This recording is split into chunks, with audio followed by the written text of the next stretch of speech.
अस्सलाम वालेकुम स्टूडेंट्स।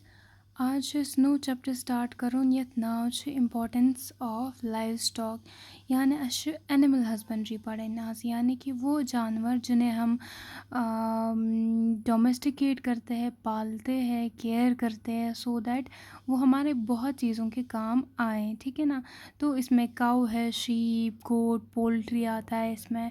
तो ये हमें आज पढ़ना है। It is related to the agriculture. ये एग्रीकल्चर का एक ब्रांच ही है, तो जिसमें हमें एनिमल्स के बारे में पढ़ना है। तो हम स्टार्ट करेंगे। जो हमें हमें क्या क्या डिस्कस करना है इस चैप्टर में, दैट इज़ इंट्रोडक्शन पढ़ेंगे पहले। बाद पढ़ो लाइव स्टॉक क्या गो या और इंडिया की इकोनॉमी को बढ़ाने में कितना रोल है लाइव स्टॉक का, वो पढ़ेंगे। सेंसस क्या शेमोक, ठीक है, क्या कितना कंट्रीब्यूट करता है, कितना प्रॉफिट मिलता है इससे, इससे कौन कौन सी रेवोल्यूशंस आई है, कौन कौन सी नए नए चीज़ें इससे इंट्रोड्यूस हुई है, और हम बाकी कॉमन टर्मिनोलॉजी जो इसमें यूज़ होती है वो हम पढ़ेंगे। इंट्रोडक्शन में दपान की सबसे पहले बोलते हैं कि जो इंडिया है, इंडिया इज़ एग्रीकल्चर कंट्री, यानी कि ये एग्रीकल्चर का ज़्यादा है। यहाँ पे इंडिया में ज़्यादा एग्रीकल्चर ही होता है। बे दपान के मोर देन 70% जिस पॉपुलेशन कि मिच इंडिया की जो 70% पॉपुलेशन और मोर देन 70% ये शुड डिपेंड कौन किस पे, एग्रीकल्चर। अपनी रोज़मर्रा की ज़िंदगी को पूरा करने के लिए, रोज़मर्रा की चीज़ों को पूरा करने के लिए जो 70% लोग हैं हिंदुस्तान में, वो किस पे डिपेंडेंट है, एग्रीकल्चर पे। एग्रीकल्चर क्या हो, it's the art and science of farming. ये एक ऐसा आर्ट है, ठीक है, जिसमें क्या होता है, क्रॉप को ग्रो करते हैं। नॉट ओनली इवन क्रॉप्स, इसमें एनिमल हस्बेंड्री भी आता है। तो इसमें एनिमल्स को भी वेरियस पर्पसेस के लिए यूज़ किया जाता है, ताकि हमें फूड मिले, हमें शेल्टर मिले, और हमें रोज़मर्रा की ज़िंदगी की बहुत सारी चीज़ें पूरी हो। तो that comes by the help of animals also.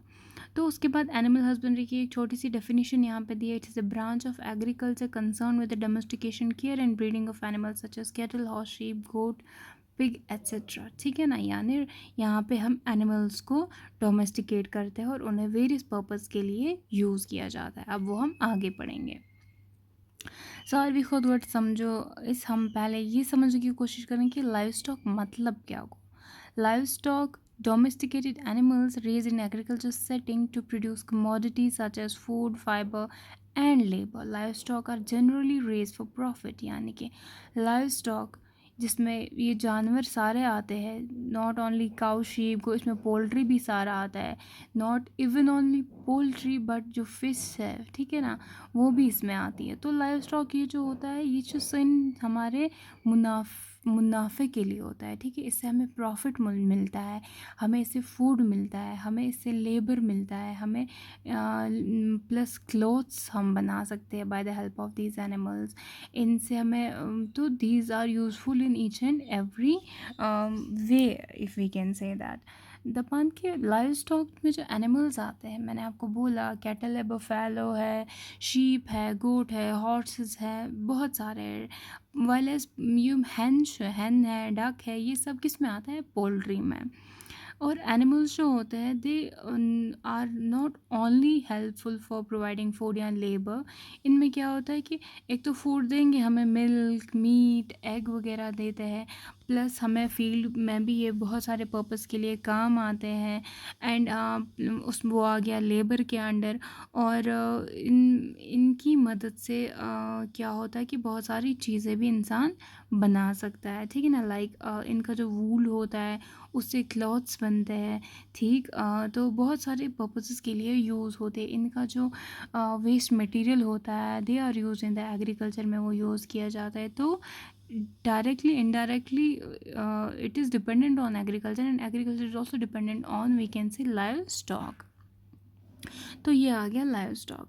फिर ये कुछ एनिमल्स की पिक्चर्स है जिनसे आपको थोड़ा आइडिया मिलेगा किस जानवर को क्या बोलते हैं जो लाइव स्टॉक में आता है। लाइक कैटल है, buffalo, sheep, goat, camel, yak, mithun, pig, horse and poultry. No, इतने ही नहीं, इनके बगैर भी जानवर है जो हमारे लाइव स्टॉक में आते हैं। तो अब डोमेस्टिकेशन यानी ये लाइव स्टॉक कब स्टार्ट, कब से एक इंसान ने जानवरों को पालना स्टार्ट किया, उनसे काम निकालना स्टार्ट किया, उनसे फूड हासिल करना स्टार्ट किया। It is from the ancient period of time. Like आपने सुना होगा कि जब अर्ली मैन यानी बहुत सालों पहले जब शुरू अर्ली मैन आ गए तो उन्होंने सबसे पहले फूड डिस्कवर करना स्टार्ट किया। फूड की जब उनको आहिस्ता आहिस्ता फूड मिला उसके बाद उन्होंने एनिमल्स को डोमेस्टिकेट करना स्टार्ट किया। और सबसे पहले बोलते हैं जो जानवर को डोमेस्टिकेट किया गया, जिस जानवर को पाला गया, अपने साथ रखा गया, वो कौन कौन जिनसे काम निकाला गया वो क्या था, वो एक डॉग था और एक गोट, ठीक है ना। लगभग 8 से 9 हज़ार साल पहले की ये बात है। और बोलते हैं फिर कैटल्स जो है, कैटल्स यानी काऊ वगैरह, बफेलो जो आते हैं, इनको 6 से 6.5 हज़ार साल पहले इनको डोमेस्टिकेट करना स्टार्ट किया। अब इंडिया की इकॉनमी यानी इंडिया में जो प्रॉफिट बढ़ गया लाइव स्टॉक की वजह से, कितना बढ़ गया, कैसे बढ़ता है, वो हम यहाँ पे पढ़ेंगे। Live stock and it's contribution in Indian economy को बढ़ाने में क्या रोल है लाइव स्टॉक का। देखो क्या है यहाँ पे सारा दिखाया गया है कितना परसेंट है। तो मैं आपको सिंपल लैंग्वेज में बोलूँ कैसे बढ़ाता है economy. Like you see livestock जो, इससे सबसे पहले लेबर मिलता है, एम्प्लॉयमेंट मिलती है, ठीक है ना।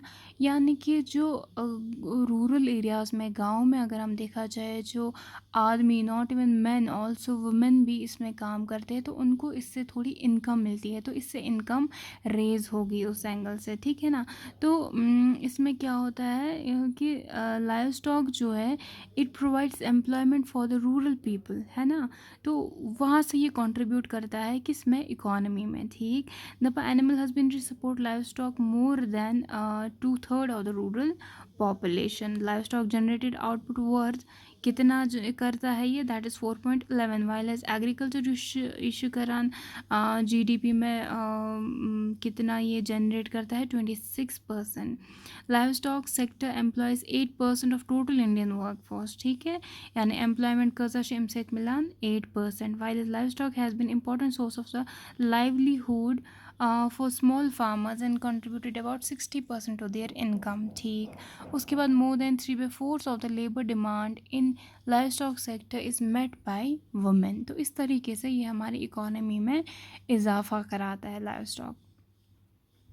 अब live stocks resource of India, India में जो टोटल लाइव स्टॉक की पॉपुलेशन है दिखाया है 535.78 मिलियन, इंक्रीज्ड 4.6%, ठीक है। इसमें buffalo, cattle, goat, sheep, poultry, pig, horse and ponies जो है ये कितना है, इसमें जो इनका जो पॉपुलेशन है कितना है वो यहाँ पे मेंशन किया है, ये आप रीड करेंगे।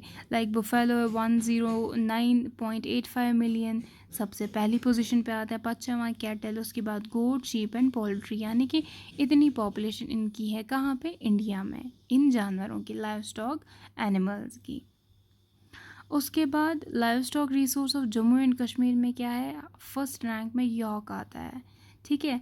वाइल एज सेकेंड हाइस्ट में आता है horse and ponies 0.63 lakh, sheep जो six highest 3.2 million, mules 0.17 lakh third highest, while as donkey 0.10 lakh 5 highest. उसके बाद ये percentage of the world livestock present in India, ठीक है ना, कितना है लाइव स्टॉक इंडिया में, तो उसकी परसेंटेज यहाँ पे दिखाई गई है। टोटल परसेंटेज 11.54, वाइलस उसमें से बफेलो कितना है, स्मॉल रूमिनेंट्स, केटल्स, पोल्ट्रीज, इन सब की परसेंटेज यहाँ पे दिखाई गई है। तो ये सब आप लोगों को याद रखना है बिकॉज़ ये आगे जाके बहुत काम आने वाली चीज़ है। उसके बाद लाइव स्टॉक में रिवोल्यूशंस जो आ गई, जो आपने सुना होगा, लाइक वाइट रिवोल्यूशन जो मैंने आपको पढ़ाया है पहले, blue revolution, silver revolution, pink revolution, तो ग्रीन रिवोल्यूशन कुछ एग्रीकल्चर्स में से, ठीक है। वाइट रिवोल्यूशन जो हो गया ये सिंपली इंडिकेट्स, इसमें क्या था कि मिल्क जो है, मिल्क की प्रोडक्शन बहुत ज़्यादा हो गई, बहुत इंक्रीज़ हो गई, इस वजह से क्या आ गया, वाइट रिवोल्यूशन, ठीक है। India should rank around first position but in producing the पर एनुअली हर साल इंडिया पहली पोजीशन पर रैंक करता है for the production of the milk में, ठीक है। तो white revolution is related to the milk, while as blue revolution यथ में क्या गया कि इंक्रीज गई कम प्रोडक्शन ऑफ द फिश। तो इंडिया स्टैंड करा सेकेंड पोजीशन पे in the world fish production. तो blue revolution is related to the fish production, ठीक है ना। इसके बाद आ गया silver revolution, that is related to the eggs, while as pink revolution is related to the meat. ये सारी रेवोल्यूशंस आ गई इंडिया में, ठीक है ना, लाइव स्टॉक में।